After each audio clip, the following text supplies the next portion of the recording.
Aquí estamos de nuevo, Ramón. Y de nuevo, Ariel. Fue a invitarle y decirle que esto es su casa. Y volvimos. Y se nos tomó la palabra y aquí está. Volvimos. Como que le gustó. O le gustó, o está intrigado por las 3 últimas trompetas que se quedaron ahí pendientes. Sí. Y quiere cerrar el tema. Me quedé con la intriga. Sí. Y ya con eso, bienvenidos a todos. Y arrancamos en el punto que nos queda. El punto que las 4 primeras trompetas ya dijimos que forman un bloque paralelo a los 4 primeros sellos que hace referencia a las acciones de los hombres que recaen sobre la naturaleza. Sí.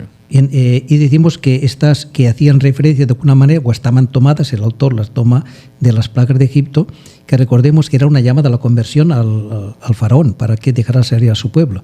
Pero lo mismo, todos esos acontecimientos que ocurren en la historia, como catástrofes, guerras, revoluciones, etcétera, está diciendo que algo no funciona en la historia de los hombres. Y no funciona, ¿por qué? Porque se han apartado de Dios.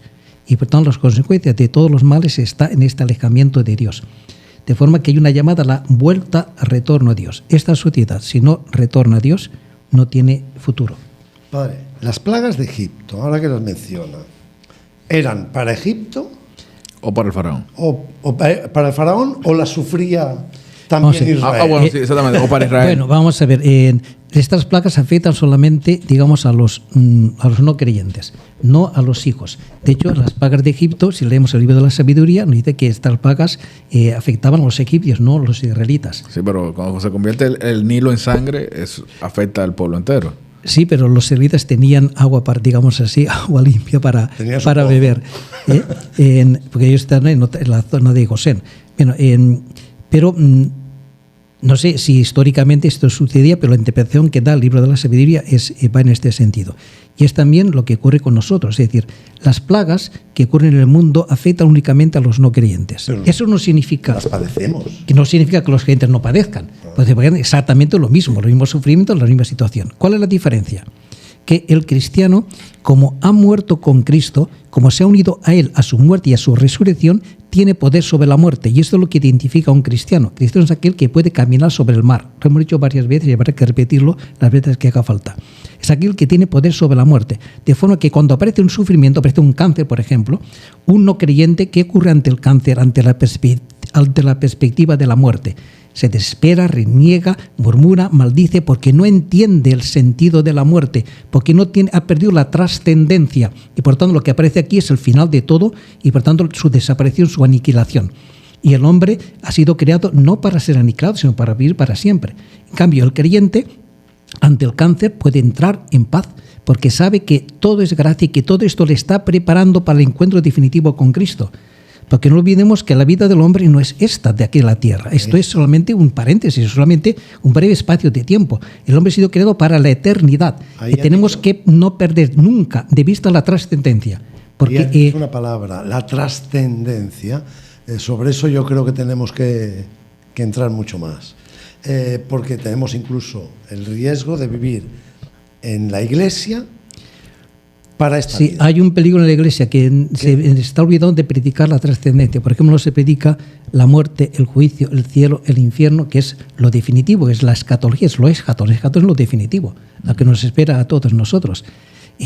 Por ejemplo, el miedo, ¿por qué tanto miedo a la muerte? ¿Por qué no se predica sobre la muerte? Si la muerte es el momento más grande de nuestra existencia, es el momento en que Cristo vendrá y nos llevará con Él, seremos transformados en Él. Los santos estaban esperando este momento.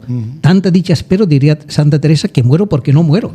Y lo dirá Pablo, con mucho estar con Cristo es lo mejor. Pero ¿por qué estoy aquí en la tierra? Porque tengo una misión que cumplir respecto a vosotros. Entonces aquí en el hombre en la tierra tiene una misión que cumplir. ¿Qué dice la carta a los Colosenses? Dios desde toda la eternidad proyectó las obras que debíamos realizar. Una vez cumplida esta misión, ya el Señor nos lleva con Él porque es donde tenemos que estar, es nuestro lugar. Ahí es donde el Señor nos llama.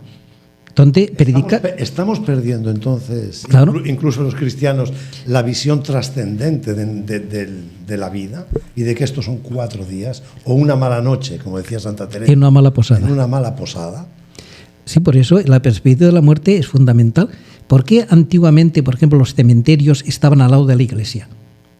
porque la gente se enterraba al lado de la iglesia porque esperando el momento de la resurrección, del levantamiento. Ahora no, ahora se sacan fuera de la ciudad, fuera de la ciudad, oculto, porque el hombre no quiere saber nada de la muerte. Y no dependen de la iglesia, sino dependen del servicio público. Del servicio público. Que es algo sanitario prácticamente. Exacto, con lo cual es un servicio deficiente, sí, o caen en manos privadas, con lo cual es un negocio. Exacto, así es lo que sucede. Y la iglesia ya no atiende a los muertos. Bien, por eso, eso es el sentido que tienen tanto las plagas, debido a que afectan solamente a los no creyentes, porque el creyente, aunque sufre los mismos padecimientos, sin embargo, lo sufre sabiendo que esto es liberador, que el sufrimiento libremente aceptado, como el de Cristo, tiene poder redentor. Por tanto, digamos así, no le afectan, porque tiene esperanza y puede vivir en paz, en serenidad, en alegría, en medio de la prueba, en medio de la tribulación, en medio de la enfermedad, en medio de la muerte de una persona querida, en medio de un fracaso, porque sabe que todo tiene una razón de ser, porque todo nos prepara para el encuentro definitivo con Dios, que es lo fundamental. Y hacia eso, esa es la meta a la que nos encamina. Yo nunca tengo que perder de vista la meta a la que voy, porque si la pierdo de vista, me equivoco, y el camino por donde voy es un camino equivocado. Eso es como lo que hablábamos hace unas semanas, unas cuantas, del barco que está en medio del mar y no sabe ni de qué puerto salió, ni a dónde va. Porque no hay puerto ni de salida ni de llegada. Entonces está dando vueltas inútilmente. Bien, entonces, estas son las 4 primeras trompetas. Hay un versículo 13 del capítulo 8, que es el final de este capítulo, que sirve de enlace entre las 4 y las 3 siguientes. Que es muy interesante. Este versículo dice así: y seguí viendo, oí un águila que volaba por lo alto del cielo y decía con fuerte voz: ¡ay, ay, ay de los habitantes de la tierra cuando suenen las voces que quedan de las trompetas de los 3 ángeles que van a tocar! Que aparece un advierte, cuidado, hay 3 ayes de las 3 trompetas que faltan por tocar. Entonces, ¿cuál es el primer ay? Aparece en la 5ª trompeta. Dice, tocó el 5º ángel. Dice, entonces vi una estrella que había caído del cielo a la tierra. Se le dio la llave del pozo del abismo. Abrió el pozo del abismo y subió del pozo una humareda como la de un horno grande. Y el sol y el aire se oscurecieron con la humareda del pozo. De la humareda salieron langostas sobre la tierra y se les dio un poder como el que tienen los escorpiones de la tierra. Se les dijo que no causaran daño a la hierba de la tierra, ni a nada verde, ni a ningún árbol, sino a los hombres, que no llevaran en la frente el sello de Dios. Se les dio poder no para matarlos, sino para atormentarlos durante 5 meses. El tormento que producen es como el del escorpión cuando pica a alguien. En aquellos días buscarán los hombres la muerte y no la encontrarán. Desearán morir y la muerte huirá de ellos. La apariencia de estas langostas era parecida a caballos preparados para la guerra. Sobre sus cabezas tenían como coronas que parecían de oro. Sus rostros eran como rostros humanos. Tenían cabellos como cabellos de mujer y sus dientes eran como los de león.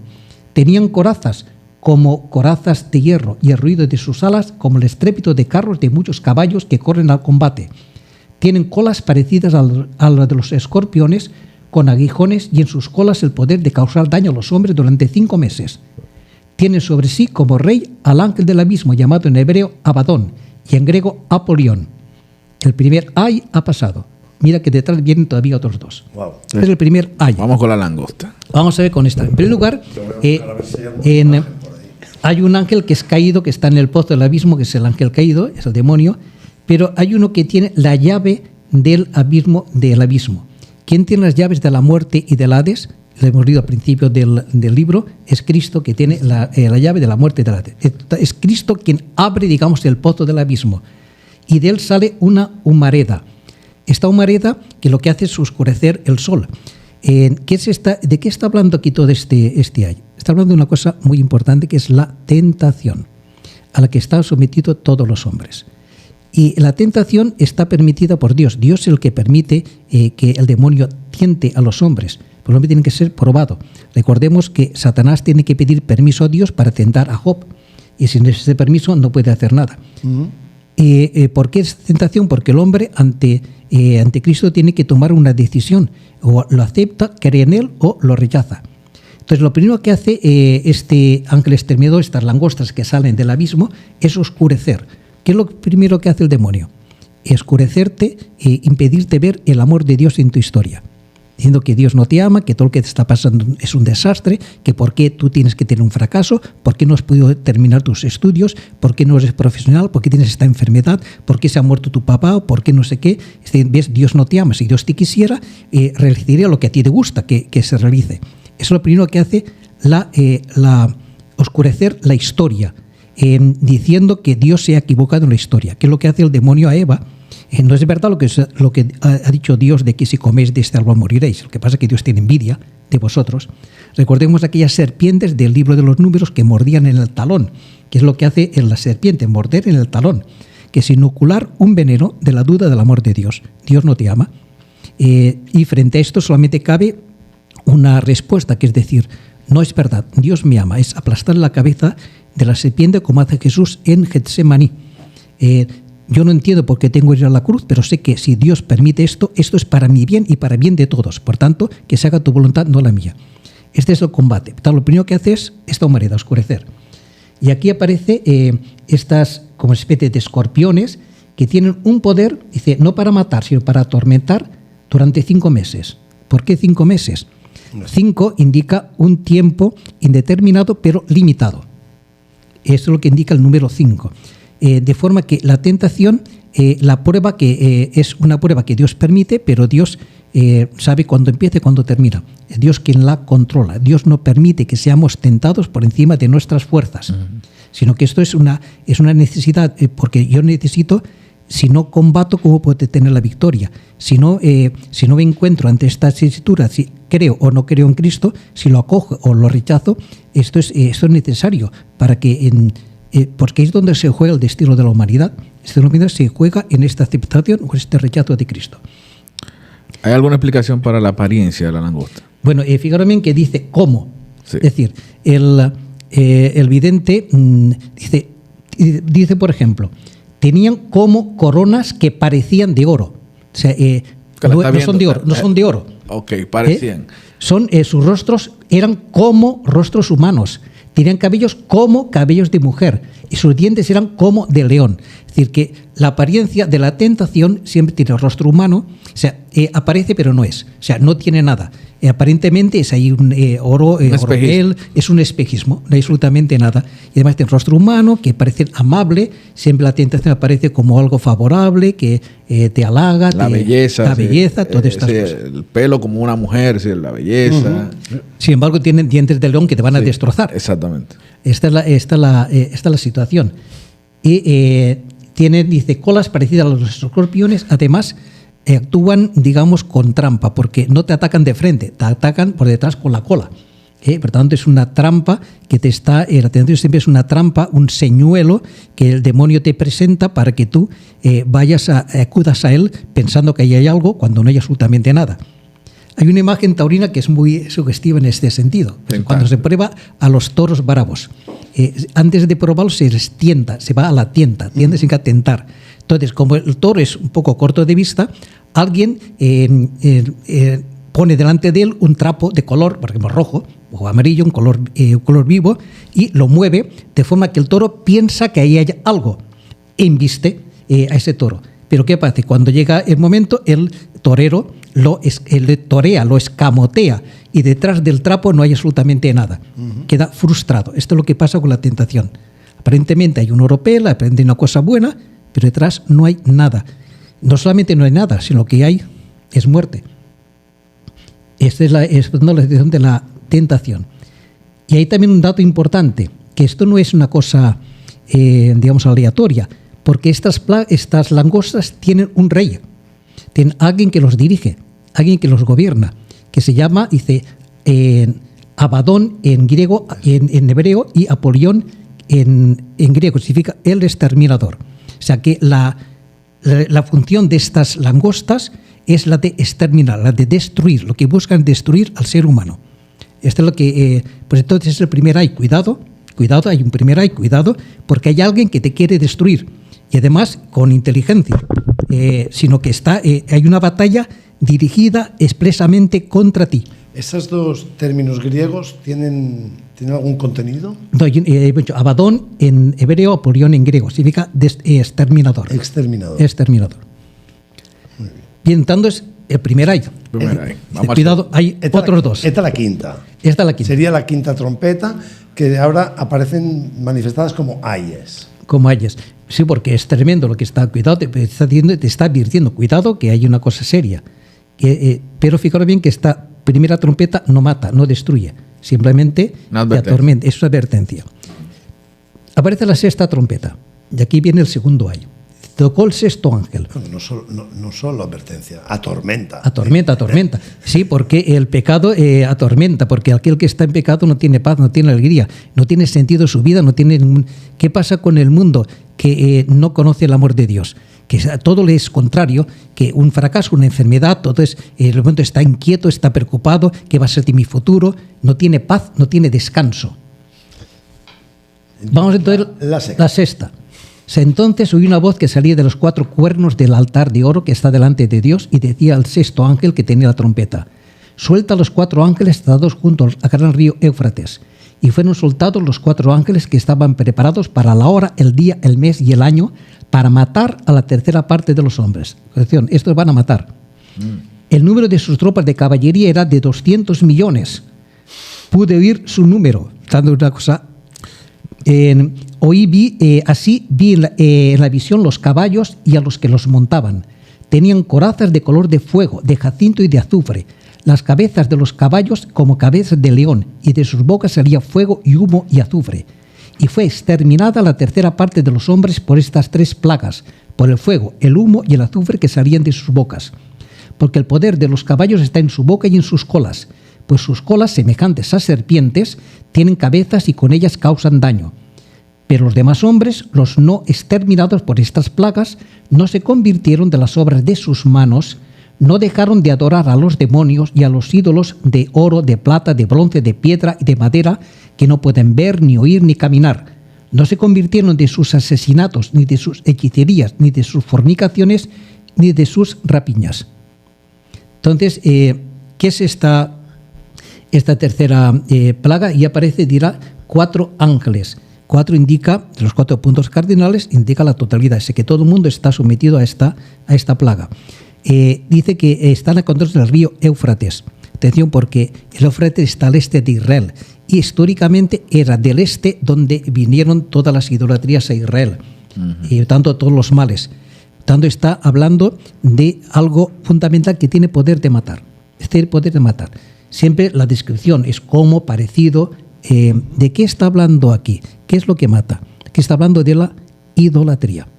De hecho, estos tienen color de fuego, de jacinto y de azufre, que es el color de los ídolos. Los ídolos estaban pintados de rojo. Es el color de los ídolos. Por tanto, cuidado, porque adorar a los ídolos, es decir, ponerte al servicio de los ídolos de este mundo, que es el afán de la riqueza, la concupiscencia de la vida, la jactancia, la concupiscencia de la carne, todo esto mata. Porque los ídolos no tienen capacidad para dar la vida. Tienen boca, pero no hablan, tienen manos, no hacen. Por tanto, servir a los ídolos, alejándose de servir a Dios, produce la muerte. Porque Dios es la vida. Si yo rompo con la vida y me voy a los ídolos, estoy sirviendo a la muerte. Por tanto, la muerte es lo que me acecha. Y de hecho, el gran pecado de Israel, que Yahvé nunca no soportaba, era la idolatría. La idolatría. Era poner tu corazón. Soy un Dios celoso. Sí, es poner en tu corazón lo que no es Dios. Si tú pones en tu corazón lo que no es Dios, estás poniendo en tu corazón nada, porque fuera de Dios no hay nada. Y por tanto estás sirviendo a la muerte y tú mismo estás muerto. Este es, por tanto, el segundo ay terrible. Dice que fuera exterminada la tercera parte de las gentes y el resto, sin embargo, no se convirtieron. Es decir, es verdad, porque esto es una realidad que ocurre en nuestro mundo, que las catástrofes, todo esto está diciendo, cuidado que estás... ¿Por qué ocurre todo esto? Porque te has alejado de Dios, porque estás buscando tu propio interés y produce todas estas cosas. Pero los hombres, a pesar de esto, se empecinan, no se convierten, siguen R con sus idolatrías, con sus fornicaciones. Por eso, cuidado, no se convirtieron de sus asesinatos, ni de sus hechicerías, ni de sus fornicaciones, ni de sus rapiñas. Esto es algo que constata el autor, el vidente, que es lo que estamos constatando en la historia, que a pesar de todos los pesares, los hombres no acaban de convertirse, no creen. De hecho, en mismo Jesucristo, en su momento, él hizo tantas señales, tantas pruebas, sin embargo, muchos no creyeron, fueron pocos los que creyeron. Y esa es una constante de la historia humana. Tanto este es el segundo ay. Cuidado que este ay mata. Sí, sí. Tenemos tentación, Idolatría. Bien, ahora, de aquí de alguna manera, faltaría el tercer ay. Pero el tercer ay se va a dilatar. Porque antes se va a tener que hacer presente algo fundamental en la historia de la humanidad. Y aquí es donde está el centro del Apocalipsis. Vamos a ver lo que nos está advirtiendo el vidente. Dice: vi también a otro ángel poderoso que bajaba del cielo envuelto en una nube, con el arco iris sobre su cabeza, su rostro como el sol y sus penas como columnas de fuego. En su mano tenía un librito abierto, un librito, el libridion, dice en griego, libridion, que es un librito chiquitito. Puso el pie derecho sobre el mar y el izquierdo sobre la tierra, abarcando por tanto mar y tierra, todo, y gritó con fuerte voz, como ruge el león, y cuando gritó, 7 truenos hicieron oír su fragor. Apenas hicieron su voz los 7 truenos, me disponía a escribir cuando oí una voz desde el cielo que decía: sella lo que han dicho los 7 truenos y no lo escribas. Entonces el ángel que había visto yo de pie sobre el mar y la tierra levantó al cielo su mano derecha y juró por el que vive por los siglos de los siglos, el que creó el cielo y cuando hay en él la tierra y cuando hay en ella el mar y cuando hay en él. Ya no habrá dilación, sino que en los días en que se oiga la voz del 7º ángel, cuando se ponga a tocar la trompeta, se habrá consumado el misterio de Dios, según lo había anunciado como buena nueva a sus siervos los profetas. Entonces, ¿qué aparece aquí? Todo un misterio. Todo un misterio. Aparece esa voz de trueno. El trueno es el signo de la teofanía de Dios, la manifestación de Dios, que es el Sinaí, truenos, relámpagos, etc. 7 truenos. 7 truenos, la plenitud de la manifestación de Dios, que también hace referencia al Espíritu Santo. Entonces, dice, atención, y dice, pero no lo escribas lo que has oído, porque ahí está hablando ya del final. Dice, el final ya llegará en su momento, porque antes tiene que pasar otra cosa. Ya sabemos que antes de que llegue el final, el Evangelio tiene que ser anunciado a todo el mundo. Uh-huh. Y aquí aparece el momento fundamental de la evangelización. Ese es lo que significa el libro pequeño. Este librito pequeñito, que es este librito, es como es el Evangelio, es la buena nueva, es el querigma, se tiene que anunciar a toda la tierra. ¿Por qué un librito pequeñito? Porque la esencia en frasco pequeño, la esencia buena está en frascos pequeños. Entonces, el libro del Evangelio es pequeño, digamos, en su configuración, pero es fundamental porque es lo que va a marcar la historia de la humanidad. Entonces, es lo que aparece este ángel. ¿Y qué es lo que hay que hacer con este librito? Dice, y la voz del cielo que yo había oído me habló otra vez y me dijo: vete, toma el libro que está abierto en la mano del ángel, el que está de pie sobre el mar y sobre la tierra. Dice, fui donde el ángel y le dije que me le diera el librito. Y me dice: toma, devóralo, te amargará las entrañas, pero en tu boca será dulce como la miel. Wow. Tomé el librito de la mano del ángel y lo devoré, y fue en mi boca dulce como la miel, pero cuando lo comí se me amargaron las entrañas. Entonces me dicen: tienes que profetizar otra vez contra muchos pueblos, naciones, lenguas y reyes. Entonces, ¿qué es lo que está diciendo aquí? Está hablando del anuncio del Evangelio, que es lo que es mandato de Cristo a sus discípulos: id y anunciad el Evangelio a todas las gentes. Que es amargo a las entrañas. Es amargo a las entrañas. Entonces, ese libro hay que devorarlo. ¿Por qué? Porque yo no puedo anunciar el Evangelio si primero no lo vivo. Sí. Si primero no lo he metido en mis entrañas, si primero yo no me he vuelto a Cristo, si no me he hecho uno con Cristo en su muerte y en su resurrección. ¿Y eso es dulce como la miel? Eso es dulce como la miel en la boca. Es dulce porque ser con Cristo es lo más grande que puede haber el hombre, porque nosotros estamos llamados a ser hijos de Dios, a ser unidos. Nuestra vocación, lo dice el mismo Jesucristo, Padre, que sean uno como tú y yo somos uno. Es la participación en el misterio intratrinitario. A eso estamos llamados nosotros. Uh-huh. Es dulce como la miel en la boca, pero amarga las entrañas. ¿Por qué? Porque anunciar el Evangelio en un mundo contrario al Evangelio va a provocar eso. Persecución, oposición, lucha, te va a amargar. Sin embargo, es dulce. Y tienes que profetizar otra vez contra muchos pueblos, naciones, lenguas y reyes. Esta es, por tanto, la misión de la Iglesia. Es decir, hasta que llegue Por eso hay una dilación con el tercer ay. Hasta que llegue el final, primero se tiene que predicar el Evangelio a todas las tierras. Es uno de los signos también precursores de la segunda venida de Cristo. Y aparece el capítulo 11, que es el capítulo central de todo el Apocalipsis. Pues estamos ahora en el núcleo, en el núcleo, en el corazón. Recordemos que este septenario tiene una estructura quiástica. Vamos a ver un momento porque es importante conocer esta estructura de este tercer septenario, que creo que es el centro de todo. Vamos a ver un momento. Comienza una introducción, que lo hemos visto. Luego aparecen las 4 primeras trompetas, la 5ª trompeta, la 6ª trompeta, el librito devorado. Y ahora vamos a ver el centro, que es la muerte y resurrección de los 2 testigos, que es donde aparece, donde se habla expresamente de la Pascua de Cristo y la Pascua de la Iglesia, que es el punto central. Luego tenemos la 7ª trompeta, que tiene que ver con el librito devorado, en la conexión, que habla de la encarnación. Luego la siguiente habla del dragón, capítulo 12, 13 al 18. Luego las bestias del mar, el dragón, que tiene que ver con la 6ª trompeta, que recordemos que era la idolatría. Las bestias del mar, que aparece en el mar, que tiene que ver con la 5ª trompeta, que es la tentación, las langostas. Luego la bestia de la tierra, que tiene que ver con las 4 primeras trompetas, y con la conclusión, que hace paralelo con la introducción. Esta estructura quiástica. De forma que el centro de esta estructura, sabemos lo que es el quiasmo, que es una relación entre primero con el último, segundo con penúltimo, etc. Y el que está en el centro es el punto que se quiere resaltar. Es en forma, para que lo entiendan, en forma capicúa. Sí. Así es. Entonces, este centro es lo que vamos a ver en el capítulo 11. Lo leemos y la explicación es muy sencilla, porque es muy clara. Dice: luego me fue dado una caña de medir, parecida a una vara, diciéndome: levántate y mide el santuario de Dios y el altar, y a los que adoran en él.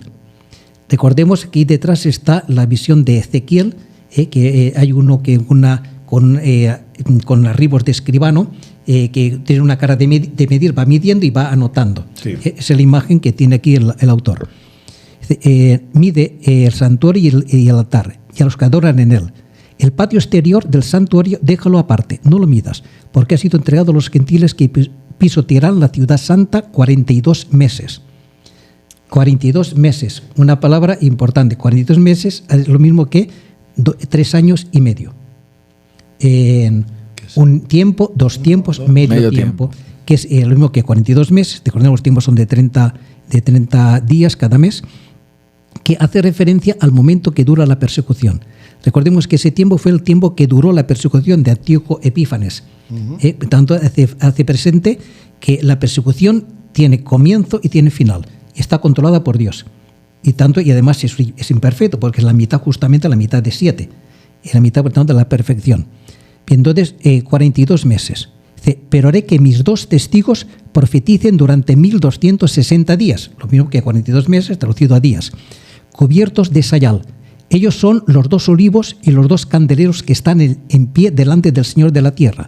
Si alguien pretende hacerles mal, saldría fuego de su boca y devoraría a sus enemigos. Si alguien pretende hacerles mal, así tendría que morir. Estos tienen poder de cerrar el cielo para que no llueva los días en que profeticen. Tienen también poder sobre las aguas para convertirlas en sangre y poder de herir la tierra con toda clase de plagas, todas las veces que quieran. Pero cuando hayan terminado de dar testimonio, la bestia que surja del abismo les hará la guerra, los vencerá y los matará. Desde aquí habla de la bestia, es una prolepsis, porque de la bestia todavía no ha hablado, hablará más tarde. Okay. Y sus cadáveres en la plaza de la gran ciudad, que simbólicamente se llama Sodoma o Egipto, allí donde también su Señor fue crucificado, que es una referencia a Jerusalén, donde Cristo fue crucificado. Y gentes de los pueblos, razas, lenguas y naciones contemplarán sus cadáveres 3 días y medio. No está permitido sepultar sus cadáveres. Los habitantes de la tierra se alegrarán y se regocijarán por causa de ellos y se intercambiarán regalos, porque estos 2 profetas habían atormentado a los habitantes de la tierra. ¿Por qué los atormenta? Porque denuncian sus pecados y la gente no quiere que les hablen la verdad cuando está viendo la mentira. Pero pasados los 3 días y medio, un aliento de vida procedente de Dios entró en ellos y se pusieron de pie, y un gran espanto se apoderó de quienes los contemplaban. Oí entonces una fuerte voz que decía desde el cielo: subid acá. y subieron al cielo en la nube a la vista de sus enemigos. En aquella hora se produjo un violento terremoto y la 10ª parte de la ciudad se derrumbó y con el terremoto perecieron 7.000 personas. Los supervivientes, presa del espanto, dieron gloria al Dios del cielo. Este es el segundo año. El segundo año ha pasado. Mira que viene enseguida el tercero. Entonces, ¿qué está haciendo presente aquí? Es la misión de la Iglesia, que es la de proclamar el Evangelio que se proclama en medio de un mundo hostil. Y mientras tengan esa misión, nadie le podrá oponer y podrá hacer frente. ¿Quiénes son los dos testigos? Los dos testigos hacen referencia a la evangelización. ¿Por qué dos testigos? Porque el testimonio es válido con el testimonio de dos personas. Okay. No se refiere a dos personas concretas, sino a lo que es el anuncio del Evangelio. Entonces, es la misión que tiene la Iglesia de proclamar el Evangelio. Mientras tenga esa misión, nadie se le podrá oponer. Es como Cristo. Cristo tiene una misión que cumplir. Y mientras no llega la hora, nadie se lo puede impedir. Intentan detenerlo, intentan apedrearlo, pero no pudieron porque todavía no había llegado su hora. Entonces, mientras uno tenga, todos nosotros tenemos una misión que cumplir en este mundo.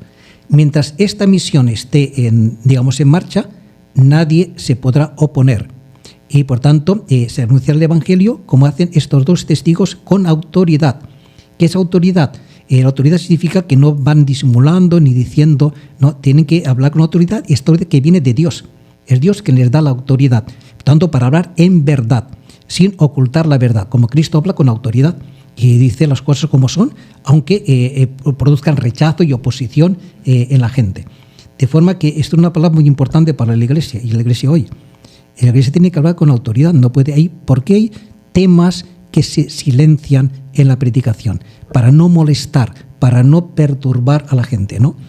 Cristo dice las cosas claras y tiene que perturbar y tiene que molestar, porque el médico tiene que sanar, y si hay una enfermedad tiene que decir que esta enfermedad está ahí y hay que sajar y hay que curar. ¿A qué tema se refiere? Hay temas muchos, por ejemplo. ¿Quién habla hoy sobre la apertura a la vida? Exacto. En la Iglesia. ¿Quién habla de esto? Pocos.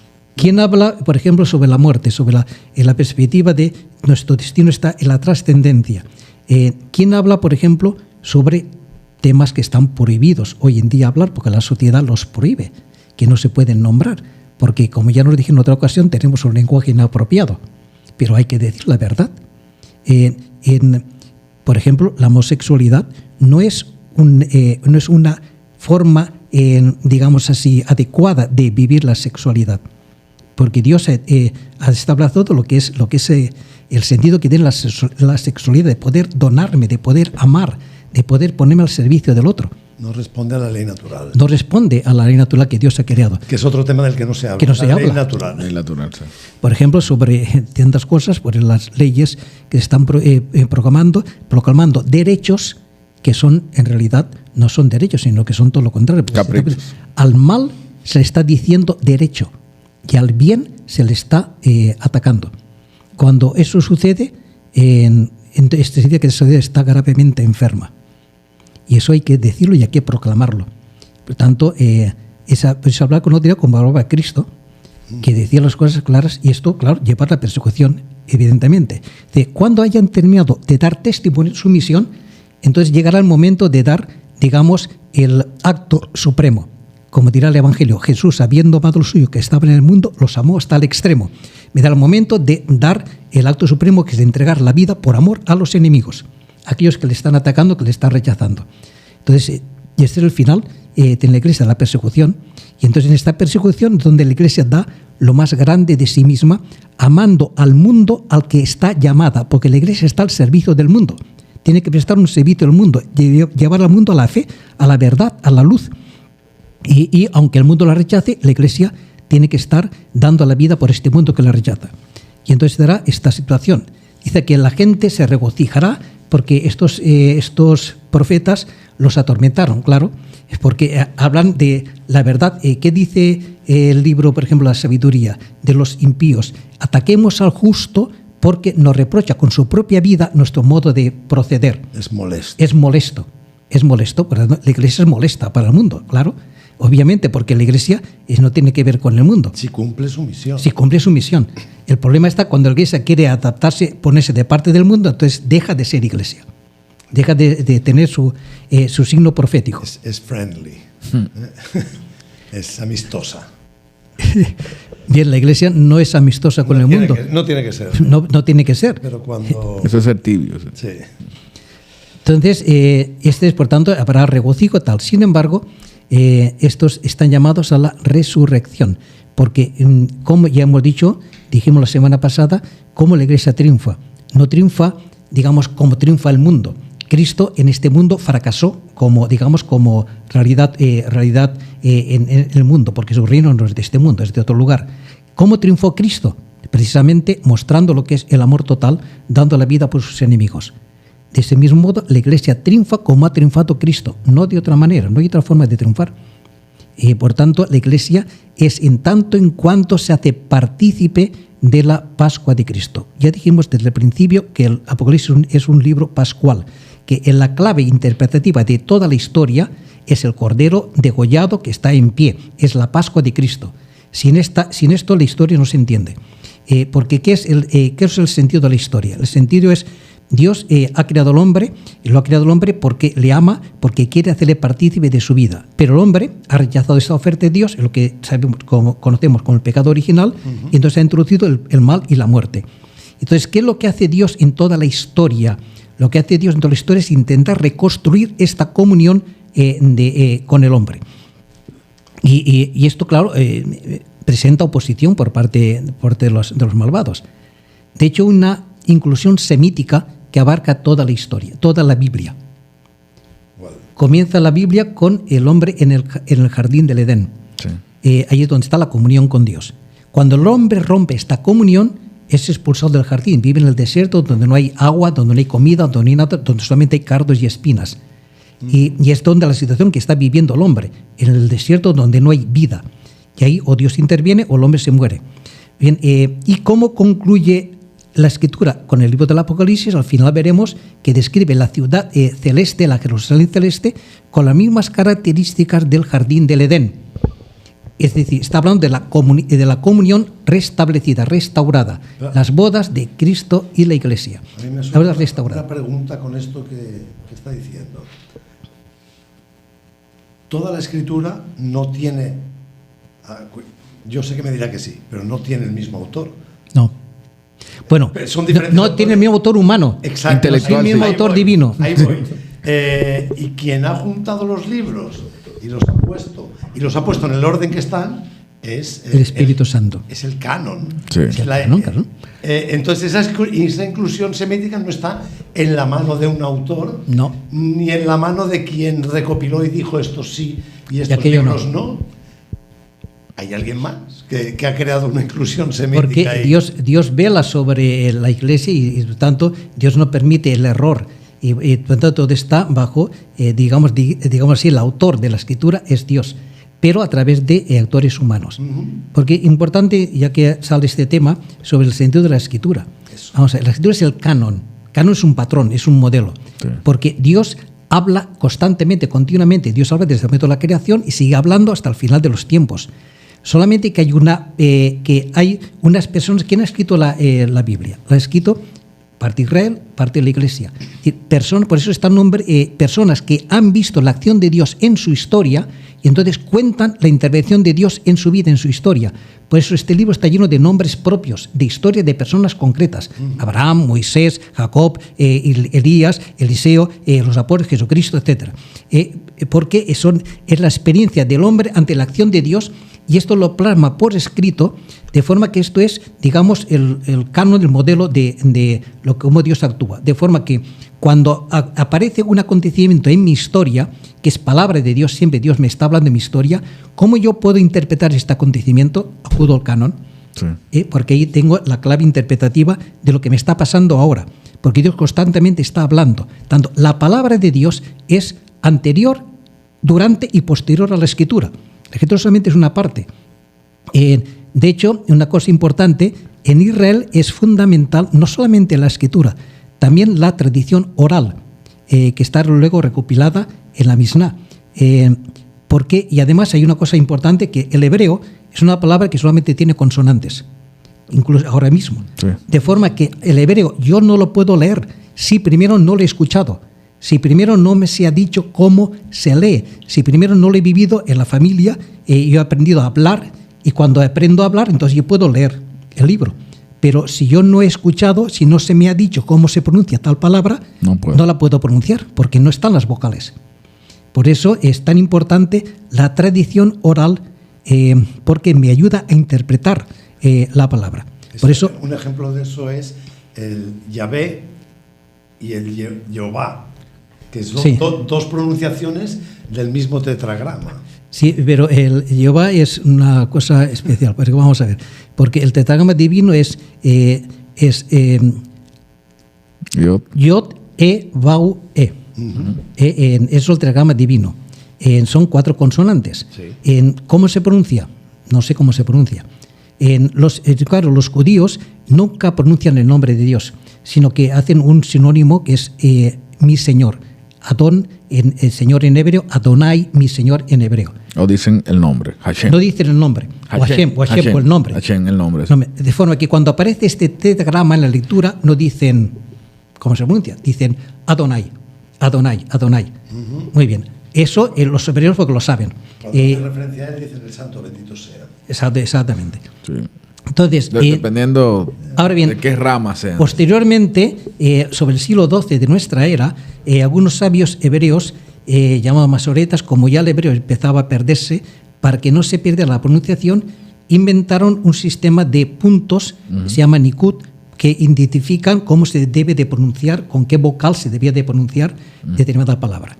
Entonces, cuando llegaron a esta palabra, este tetragrama divino, Yod, Vau, pusieron debajo las vocales correspondientes a Adonai, porque es como ellos lo pronunciaban, Adonai.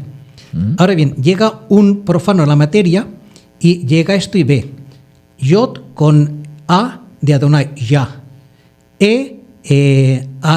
Con O de Adonai, ya O. Vau con A de Adonai, Yahová y. Yahová, Jehová. Ahí aparece el nombre de Jehová, pero ese nombre de Jehová no tiene ningún sentido porque es la combinación de unas consonantes de una palabra con las vocales de otra palabra distinta.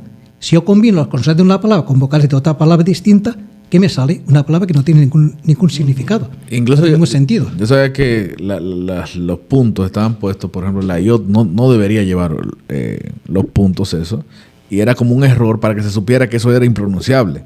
Sí, sí. Y de todas formas se hizo se cometió ese error. Bien, bueno, pues como esos errores hay muchos. Es decir, por tanto, no se puede, no solamente el sentido, solo la escritura no está en la escritura. Antes, al contrario, lo que dice la escritura, que no es de interpretación privada. Dirá Pablo escribiendo a Timoteo, no es de interpretación privada, porque la escritura se interpreta por quién, por aquellos que la ha escrito. ¿Quién ha escrito? La Iglesia, la que ha escrito la escritura. Es la Iglesia, por tanto, la que tiene poder de interpretar, no cualquier persona que se le ocurra, investiga y diga que esto es así, que eso es allá. No es de interpretación privada. Bien, pero es un pequeño paréntesis. Sí, y tenemos que... Nos queda un ay. Sí, nos queda un ay, pero es No este segundo puede, ay... Como es el centro, sí, sí. no podemos dedicarlo ahora porque son 2 minutos. No. Leemos el texto para dejarlo allí. Bien. El segundo ay ha pasado. Mira que viene enseguida el tercero. Se tocó el 7º ángel, parecía la 7ª trompeta. Entonces sonaron en el cielo fuertes voces que decían: ha llegado el reinado sobre el mundo de nuestro Señor y de su Cristo, y reinará por los siglos de los siglos. Y los 24 ancianos que estaban sentados en sus tronos delante de Dios se postraron rostro en tierra y adoraron a Dios diciendo: te damos gracias, Señor Dios Todopoderoso, aquel que es y que era, porque has asumido tu inmenso poder para establecer tu reinado. Las naciones se habían encolorizado, pero ha llegado tu cólera y el tiempo de que los muertos sean juzgados, el tiempo de dar la recompensa a tus siervos los profetas, a los santos y a los que temen tu nombre, pequeños y grandes, y de destruir a los que destruyen la tierra. Y se abrió el santuario de Dios en el cielo, y apareció el arca de la alianza en el santuario, y se produjeron relámpagos, fragor, truenos, temblor de tierra y fuerte granizada. Entonces, 7º ángel, ya ha llegado el momento. Ha llegado el momento de consumar la intervención de Dios. Y dice, entonces se abrió el santuario de Dios. Recordemos que el vidente se ha entreabierto al principio una puerta en el cielo y a través de ello está viendo lo que está viendo. Ahora esta puerta se abre de par en par. Se abre de par en par y aparece ya la realidad celeste. ¿Y qué es lo que ve? El arca de la alianza en el santuario. ¿Quién es el arca de la alianza? Recordemos que el arca de la alianza original se había perdido en la destrucción de Jerusalén y nadie sabía su contenido. Y Jeremías decía que dicen que Jeremías dijo que aparecerá en el momento cuando venga el Mesías. Bien, pues esta arca de la alianza ha aparecido. Porque ¿qué es lo que contiene el arca de la alianza? Contenía las tablas de era el signo de la presencia de Dios en medio de su pueblo. Pero ¿dónde está la presencia real de Dios en medio de su pueblo? En Jesucristo, en el Hijo de Dios encarnado en el seno de María. María es la verdadera arca de la alianza, la que lleva consigo la presencia real de Dios. Si vamos al libro de San Lucas, nos lo dice muy claramente. Dice que María va 3 meses a la casa de Ana en las montañas de Judá. Recordemos que el arca de la estuvo 3 meses en casa de Obededón de Gat, en las montañas de Judá. Por tanto, María es la verdadera arca de la alianza y es la que aparece en el cielo. Y se producen relámpagos, fragor, truenos, temblor de tierra, que es signo de la teofanía, de la manifestación de Dios. Y entonces va a aparecer el elemento fundamental que nos va a explicar qué es lo que está pasando en este momento, en esta historia. Okay. Aparecerá 2 visiones, una mujer y un dragón. Muy bien. Y aquí nos vamos a quedar. Muy bien. Estupendo. Estamos llegando a la parte más... al centro. Sí. Estamos en el centro. Continuamos la semana próxima. Gracias, Ariel, Ramón, a mí mismo y a todos los que nos seguís y que os suscribís. Continuad suscribiéndoos y siguiéndonos. Ojalá, si es todo lo que estamos ofreciendo de vuestro interés. Cualquier comentario, cualquier pregunta también que la dejen. Exacto. Eso sí, comentarios. Esperamos responderlos a todos, preguntas, dudas, porque este programa, este podcast, es para vosotros. Hasta la próxima semana. Hasta luego, pues.